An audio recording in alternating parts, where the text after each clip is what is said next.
ವಿಶ್ವಸಂಸ್ಥೆಯಲ್ಲಿ ಭಾರತಕ್ಕೆ ಬಹು ಪರಾಕ್ 15 ರಾಷ್ಟ್ರಗಳಲ್ಲಿ ಭಾರತದ ಬೆನ್ನಿಗೆ 13 ದೇಶಗಳು ನಿಂತಿದೆ. ಸಪೋರ್ಟಿಗೆ ಬಂದಿರೋದು 13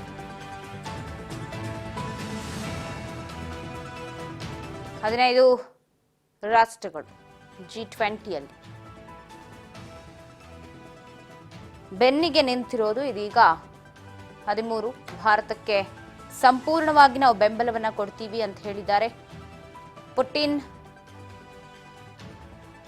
ಕೂಡ ಬೆಂಬಲವನ್ನ ಕೊಡ್ತೀನಿ, ಭಾರತಕ್ಕೆ ಸಂಪೂರ್ಣವಾಗಿ ನಮ್ಮ ಬೆಂಬಲ ಇರುತ್ತೆ ಅಂತ ಹೇಳಿರೋದು ವ್ಲಾಡಿಮಿರ್ ಪುಟಿನ್. ಮತ್ತೊಂದು ಪಾಕಿಸ್ತಾನಕ್ಕೆ ಇದು ಮುಖಭಂಗ ಅಂತ ಹೇಳ್ಬೋದು. 15ರ ಪೈಕಿ 13 ರಾಷ್ಟ್ರಗಳು ಕೂಡ ಈಗ ಬಹು ಪರಾಕ್.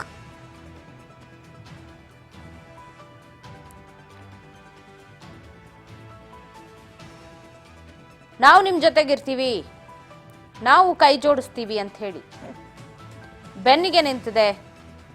ವ್ಲಾಡಿಮಿರ್ ಪುಟಿನ್ ಕೂಡ ಘೋಷಿಸಿದ್ದಾರೆ, ನಾವು ಕೂಡ ನಿಮ್ಮ ಸಪೋರ್ಟಿಗೆ ಬರ್ತೀವಿ ಅಂತ ಹೇಳಿ.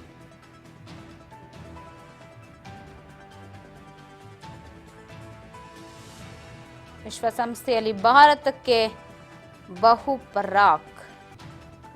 ಭಾರತ ಭದ್ರತಾ ಮಂಡಳಿಯ 15 ರಾಷ್ಟ್ರಗಳ ಪೈಕಿ ಭಾರತಕ್ಕೆ 13 ರಾಷ್ಟ್ರಗಳು ಬೆಂಬಲ ಕೊಟ್ಟಿದ್ದು, 5 ಖಾಯಂ ಸದಸ್ಯ ರಾಷ್ಟ್ರಗಳ ಪೈಕಿ 4 ಸದಸ್ಯ ರಾಷ್ಟ್ರಗಳು ಭಾರತಕ್ಕೆ ಸಾಥ್ ಕೊಟ್ಟಿದೆ.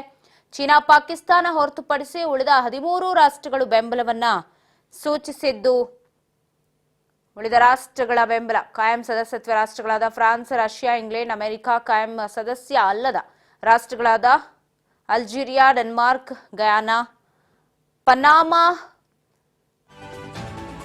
Republic of Korea, Sierra Leone, Slovenia ಇವೆಲ್ಲವೂ ಕೂಡ ಬೆಂಬಲವನ್ನ ಘೋಷಿಸಿದೆ.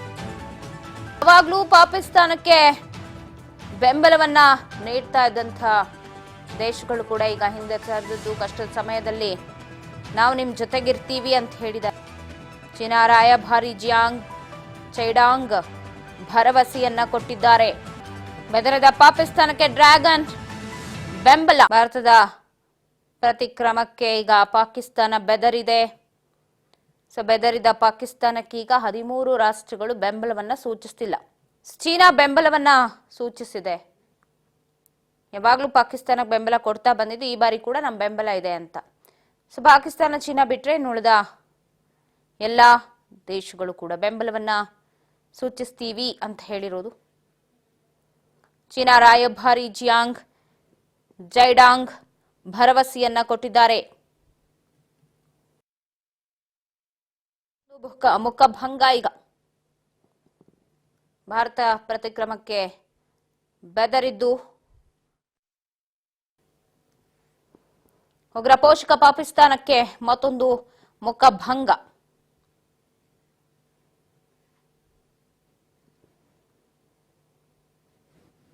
ಭಾರತದ ಕ್ರಮಕ್ಕೆ ಶತ್ರು ರಾಷ್ಟ್ರ ತತ್ತರಿಸಿದೆ. ಒಟ್ಟಾರೆ 13 ರಾಷ್ಟ್ರಗಳು ಈಗ ಬೆಂಬಲವನ್ನ ಸೂಚಿಸಿದೆ. ಬಗ್ಗೆ ಮತ್ತಷ್ಟು ಅಪ್ಡೇಟ್ಸ್ ಪಡೆದುಕೊಳ್ತಾ ಹೋಗೋಣ. ಪ್ರತಿನಿಧಿ ರೇಣುಕಾ ನ್ಯೂಸ್ ಡೆಸ್ಕ್ ಇಂದ ಲೈವ್ ನಲ್ಲಿ ಇದ್ದಾರೆ. ರೇಣುಕಾ, ಇದೀಗ ಪಾಕಿಸ್ತಾನಕ್ಕೆ ಎಲ್ಲೋ ಚೀನಾ ಬಿಟ್ರೆ ಯಾವ ದೇಶಗಳು ಕೂಡ ಬೆಂಬಲ ಕೊಡ್ತಾ ಇಲ್ಲ, ಆದ್ರೆ ಭಾರತಕ್ಕೊಂದು ಬಲ ಸಿಕ್ಕಿದೆ ಅಂತ ಸದ್ಯದ ಅಪ್ಡೇಟ್ಸ್. ರೇಣುಕಾ ನ್ಯೂಸ್ ಡೆಸ್ಕ್ ಇಂದ ಸಂಪರ್ಕದಲ್ಲಿದ್ದಾರೆ, ಮತ್ತೆ ಮಾತನಾಡಿಸ್ತೀನಿ. ರೇಣುಕಾ, ಇದೀಗ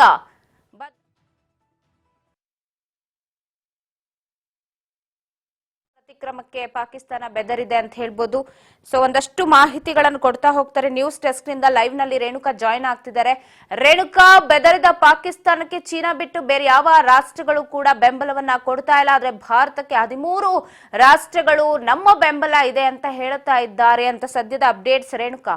ಅವರೆಲ್ಲರನ್ನು ಕೂಡ ಗಡೀಪಾರು ಮಾಡುವುದು ಮತ್ತೆ ವ್ಯಾಪಾರ ವಹಿವಾಟುಗಳನ್ನು ಕೂಡ ಸದ್ಯ ಬಂದ್ ಮಾಡಿರುವಂತದ್ದು. ಪ್ರಮುಖವಾಗಿ ಸಿಂಧೂ ನದಿ ನೀರನ್ನು ನಿಲ್ಲಿಸುವುದರ ಮೂಲಕ ಪಾಕಿಸ್ತಾನಕ್ಕೆ ಅವರಿಗೆ ಕೃಷಿ ಚಟುವಟಿಕೆಗಳಲ್ಲೂ ಕೂಡ ಸಾಕಷ್ಟು ಒಂದು ಆರ್ಥಿಕ ನಷ್ಟವನ್ನು ಉಂಟು ಮಾಡುವ ಒಂದು ನಿರ್ಧಾರಕ್ಕೂ ಕೂಡ ಸದ್ಯ ಭಾರತೀಯರು ಕೂಡ ಕೈ ಹಾಕಿರುವಂತದ್ದು. ಇದಾದ ಬೆನ್ನಲ್ಲೇ ಇದೀಗ ಯಾವುದೇ ಕ್ಷಣದಲ್ಲಾದರೂ ಕೂಡ ಭಾರತ ಮತ್ತೆ ಪಾಕಿಸ್ತಾನದ ನಡುವೆ ಯುದ್ಧ ನಡೆಯುವ ಸಂದರ್ಭಗಳು ಕೂಡ ಸಾಕಷ್ಟಿವೆ. ಹಾಗಾಗಿ ಭಾರತೀಯ ಸೇನಾ ಪಡೆಯು ಕೂಡ ಜಮ್ಮು ಮತ್ತು ಕಾಶ್ಮೀರದ ಸೇರಿದಂತೆ ಭಾರತೀಯ ಗಡಿ ಪ್ರದೇಶದಲ್ಲೂ ಕೂಡ ಅನೇಕ ರೀತಿಯಾದಂತಹ ನಿರಂತರ ಕಾರ್ಯಾಚರಣೆಯನ್ನು ಕೂಡ ನಡೆಸ್ತಾ ಇರುವಂತದ್ದು. ಇನ್ನು ಜಮ್ಮು ಮತ್ತು ಕಾಶ್ಮೀರ ಭಾಗಗಳಲ್ಲೂ ಕೂಡ ಅನೇಕ ಭಯೋತ್ಪಾದಕರು ಕೂಡ ಅಡಗಿರುವ ಒಂದು ಶಂಕೆಯು ಕೂಡ ವ್ಯಕ್ತವಾಗಿರುವಂತದ್ದು.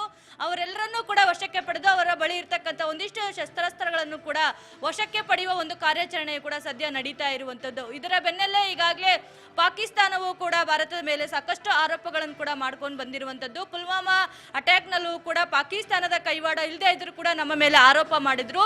ಇದೀಗ ಪೆಹಲ್ಗಾಮ್ ದಾಳಿಯಲ್ಲೂ ಕೂಡ ನಮ್ಮ ಮೇಲೆ ಆರೋಪ ಮಾಡ್ತಿದ್ದಾರೆ ಅಂತಕ್ಕಂಥ ಆರೋಪವನ್ನು ಸದ್ಯ ಪಾಕಿಸ್ತಾನವು ಕೂಡ ಭಾರತದ ಮೇಲೆ ಮಾಡ್ತಾ ಇರುವಂತದ್ದು. ಜೊತೆಗೆ ಭಾರತೀಯರು ಕೂಡ ನಮ್ಮ ಮೇಲೆ ಏನಾದರೂ ಯುದ್ಧಕ್ಕೆ ಬಂದ್ರೆ ನಾವು ಕೂಡ ಅದಕ್ಕೆ ಯುದ್ಧಕ್ಕೆ ಸಿದ್ಧರಿದ್ದೇವೆ, ತಕ್ಕ ಉತ್ತರವನ್ನು ಕೊಡ್ತೀವಿ ಅಂತಕ್ಕಂಥ ಮಾತುಗಳನ್ನು ಕೂಡ ಈಗಾಗಲೇ ಪಾಕಿಸ್ತಾನದ ಸಚಿವರುಗಳು, ರಕ್ಷಣಾ ಸಚಿವರುಗಳು ಕೂಡ ಹೇಳ್ತಾ ಇರುವಂತದ್ದು. ಇದಕ್ಕೆ ಭಾರತವು ಕೂಡ ಪ್ರತ್ಯುತ್ತರವಾಗಿ ಈಗಾಗಲೇ ಗಡಿ ಭಾಗದಲ್ಲೂ ಕೂಡ ಗುಂಡಿನ ದಾಳಿಯು ಕೂಡ ನಿರಂತರವಾಗಿ ನಡೀತಾನೆ ಇದೆ. ಅದಕ್ಕೆ ತಕ್ಕಂತೆ ಭಾರತೀಯ ಸೇನಾ ಪಡೆಯು ಕೂಡ ಉತ್ತರವನ್ನು ಕೂಡ ಕೊಡ್ತಾ ಹೋಗ್ತಾ ಇದೆ. ಇದರ ಜೊತೆಗೇನೆ ಪಾಕಿಸ್ತಾನವು ಕೂಡ ನಮಗೆ ಅನೇಕ ರಾಷ್ಟ್ರಗಳು ಕೂಡ ಬೆಂಬಲಕ್ಕೆ ನಿಂತಿವೆ ಅಂತಕ್ಕಂಥ ಸುಳ್ಳು ಸುದ್ದಿಯನ್ನು ಕೂಡ ಈಗಾಗಲೇ ಹಬ್ಬಿಸಿದ್ರು. ಟರ್ಕಿ ಸೇರಿದಂತೆ ಚೀನಾದವರು ಕೂಡ ನಮಗೆ ಬೆಂಬಲವನ್ನು ಸೂಚನೆ ಕೊಡ್ತಾ ಇದ್ದಾರೆ.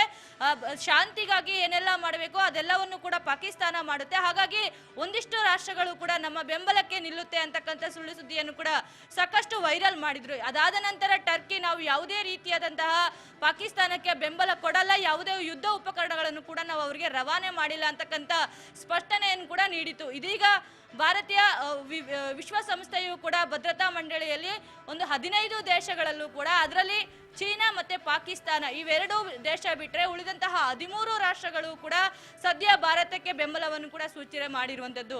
ಪೆಹಲ್ಗಾಮ್ನಲ್ಲಿ ನಡೆದಂತಹ 26 ಅಮಾಯಕರ ಏನು ಪ್ರಾಣಹಾನಿಯನ್ನು ತೆಗೆದುಕೊಂಡ್ರು ಅಂತವರ ಆ ರೀತಿಯಾದಂತಹ ಘಟನೆಯನ್ನು ಮತ್ತೆ ಮರುಕಳಿಸಬಾರ್ದು, ಅದು ಖಂಡನೀಯ. ಹಾಗಾಗಿ ನಮ್ಮ ಬೆಂಬಲ ಭಾರತಕ್ಕೆ ಇದ್ದೇ ಇರುತ್ತೆ. ಭಾರತ ಏನೇ ಯುದ್ಧ ತೀರ್ಮಾನದಲ್ಲಿ ಏನೇ ತೆಗೆದುಕೊಂಡ್ರು ಕೂಡ ನಾವು ಅದಕ್ಕೆ ಬೆಂಬಲವಾಗಿ ಇರ್ತೀನಿ ಅಂತೇಳಿ ಕೂಡ ಈಗಾಗಲೇ 13 ರಾಷ್ಟ್ರಗಳು ಕೂಡ ಭಾರತಕ್ಕೆ ಬೆಂಬಲ ಕೊಟ್ಟಿರುವಂತದ್ದು. ಇದರಿಂದ ಭಾರತೀಯ ಸೇನಾ ಪಡೆಗೆ ಮತ್ತಷ್ಟು ಆನೆ ಬಲ ಬಂದಂತಾಗಿದೆ ಅಂತಾನೆ ಹೇಳ್ಬೋದು. ಈಗಾಗಲೇ ರಷ್ಯಾ ಅವರು ಕೂಡ ಮೋದಿ ಅವರಿಗೆ ಕರೆ ಮಾಡುವ ಮೂಲಕ ರಷ್ಯಾ ಅಧ್ಯಕ್ಷರು ಕೂಡ ಭಾರತ ಏನೇ ನಿರ್ಧಾರ ತೆಗೆದುಕೊಂಡ್ರು ಕೂಡ ನಾವು ನಿಮ್ಮ ಬೆಂಬಲವಾಗಿ ಇರ್ತೀವಿ, ಭಯೋತ್ಪಾದನೆ ಇದು ಕೇವಲ ಭಾರತ ದೇಶದಲ್ಲಿ ಮಾತ್ರ ಅಲ್ಲ, ಇಡೀ ವಿಶ್ವದಾದ್ಯಂತ ಇರುವಂತದ್ದು. ಹಾಗಾಗಿ ಇದನ್ನು ಮಟ್ಟ ಹಾಕುವ ಕೆಲಸ ಆಗ್ಲೇಬೇಕು, ನಮ್ಮ ಬೆಂಬಲ ನಿಮಗೆ ಕೊಟ್ಟೇ ಕೊಡ್ತೀವಿ ಅಂತಕ್ಕಂಥ ಮಾತುಗಳನ್ನು ಕೂಡ ಈಗಾಗಲೇ ಹೇಳಿರುವಂತದ್ದು. ಇನ್ನು ಜಪಾನ್ನ ರಕ್ಷಣಾ ಸಚಿವರು ಕೂಡ ಸದ್ಯ ಭಾರತ ಒಂದು ಪ್ರವಾಸದಲ್ಲಿದ್ದು ಅವರು ಕೂಡ ಪ್ರಧಾನಿ ಮೋದಿ ಅವರಿಗೂ ಕೂಡ ಬೆಂಬಲವನ್ನು ಕೂಡ ಕೊಟ್ಟಿರುವಂತದ್ದು. ನೀವು ಯುದ್ಧ ಸಂದರ್ಭದಲ್ಲಿ ಏನೇ ತೀರ್ಮಾನ ತೆಗೆದುಕೊಂಡ್ರು ನಮ್ಮ ಬೆಂಬಲ ನಿಮಗೆ ಇದ್ದೇ ಇರುತ್ತೆ ಅಂತಕ್ಕಂಥ ಭರವಸೆಯನ್ನು ಕೂಡ ಸದ್ಯ ಅವರು ಕೂಡ ಕೊಡ್ತಾ ಇರುವಂತದ್ದು. ಇನ್ನು ವಿಶ್ವಸಂಸ್ಥೆಯ ಭದ್ರತಾ ಮಂಡಳಿಯವರು ಕೂಡ ಎರಡೂ ದೇಶದ ಒಂದು ಶಾಂತಿ ಭದ್ರತೆಗಾಗಿ ಏನ್ ಬೇಕೋ ಅದೆಲ್ಲ ಕೆಲಸವನ್ನು ಮಾಡ್ತೀವಿ, ಆದ್ರೆ ಪೆಹಲ್ಗಾಮ್ನಲ್ಲಿ ನಡೆದಂತಹ ಈ ದಾಳಿಯನ್ನು ಕೂಡ ವಿಶ್ವಸಂಸ್ಥೆಯು ಕೂಡ ಖಂಡನೆ ಮಾಡುತ್ತೆ. ಹಾಗಾಗಿ ಭಾರತ ಮುಂದಿನ ದಿನಗಳಲ್ಲಿ ಏನೇ ತೀರ್ಮಾನ ತೆಗೆದುಕೊಂಡ್ರು ಕೂಡ ನಾವು ಅದನ್ನು ಒಪ್ಪುತ್ತೇವೆ ಅಂತಕ್ಕಂಥ ಮಾತುಗಳನ್ನು ಕೂಡ ಈಗಾಗಲೇ ವಿಶ್ವಸಂಸ್ಥೆಯ ಭದ್ರತಾ ಮಂಡಳಿಯವರು ಕೂಡ ಭಾರತಕ್ಕೆ ಬೆಂಬಲ ಕೊಟ್ಟಿರುವಂತದ್ದು. ಇದಾದ ನಂತರ ಈಗಾಗಲೇ ಪ್ರಧಾನಿ ಮೋದಿ ಅವರು ಕೂಡ ಸಾಕಷ್ಟು ಬಾರಿ ಪಾಕಿಸ್ತಾನಕ್ಕೆ ಪ್ರತ್ಯಕ್ಷವಾಗಿನೇ ಎಚ್ಚರಿಕೆಯನ್ನು ಕೂಡ ರವಾನೆ ಮಾಡಿರುವಂತದ್ದು. ಯಾರೆಲ್ಲ ಈ ದಾಳಿಯಲ್ಲಿ ಭಾಗಿಯಾಗಿದ್ರು ಅವರೆಲ್ಲರಿಗೂ ಕೂಡ ತಕ್ಕ ಶಾಸ್ತಿಯನ್ನು ಕೊಟ್ಟೇ ಕೊಡ್ತೀವಿ, ಯಾರು ಊಹಿಸದಂತಹ ದಾಳಿಯನ್ನು ಕೂಡ ನಾವು ಮಾಡೇ ಮಾಡ್ತೀವಿ ಅಂತಕ್ಕಂಥ ಎಚ್ಚರಿಕೆಯನ್ನು ಕೂಡ ಸದ್ಯ ಪಾಕಿಸ್ತಾನಕ್ಕೆ ಕೊಟ್ಟಿರುವಂತದ್ದು. ಹಾಗಾಗಿ ಎಲ್ಲ ಒಂದ್ ಕಡೆ ಈ ಎಚ್ಚರಿಕೆಗಳಿಗೆ ಬೆದರಿದಂತಹ ಪಾಕಿಸ್ತಾನದವರು ಕೂಡ ವಿಶ್ವಸಂಸ್ಥೆಯ ಮೊರೆಯನ್ನು ಕೂಡ ಹೋಗಿದ್ರು. ಈ ರೀತಿಯಾದಂತಹ ಭಾರತ ನಮ್ಮ ಮೇಲೆ ಸುಳ್ಳು ಆರೋಪಗಳನ್ನು ಮಾಡಿಕೊಂಡು ದಾಳಿಗೆ ಮುಂದಾಗ್ತಾ ಇದೆ, ಇದನ್ನು ತಡಿಬೇಕು ಅಂತಕ್ಕಂಥ ಒಂದಿಷ್ಟು ಮನವಿಯನ್ನು ಕೂಡ ವಿಶ್ವಸಂಸ್ಥೆಯ ಮಟ್ಟದಲ್ಲೂ ಕೂಡ ಪಾಕಿಸ್ತಾನದವರು ಮೊರೆ ಹಾಕಿದ್ರು. ಅದಾಗಿಯೂ ಕೂಡ ವಿಶ್ವಸಂಸ್ಥೆಯ ಭದ್ರತಾ ಮಂಡಳಿಯವರು ಕೂಡ ಸದ್ಯ ಭಾರತಕ್ಕೆ ಬೆಂಬಲವನ್ನು ಕೊಟ್ಟಿರುವುದರಿಂದ ಭಾರತ ಮುಂದಿನ ದಿನಗಳಲ್ಲಿ ಯಾವ ರೀತಿಯಾಗಿ ಪಾಕ್ಗೆ ಬುದ್ಧಿ ಕಲಿಸುತ್ತೆ ಅನ್ನೋದನ್ನು ಕೂಡ ನಾವು ಕೂಡ ಕಾದು ನೋಡಬೇಕಾಗುತ್ತೆ.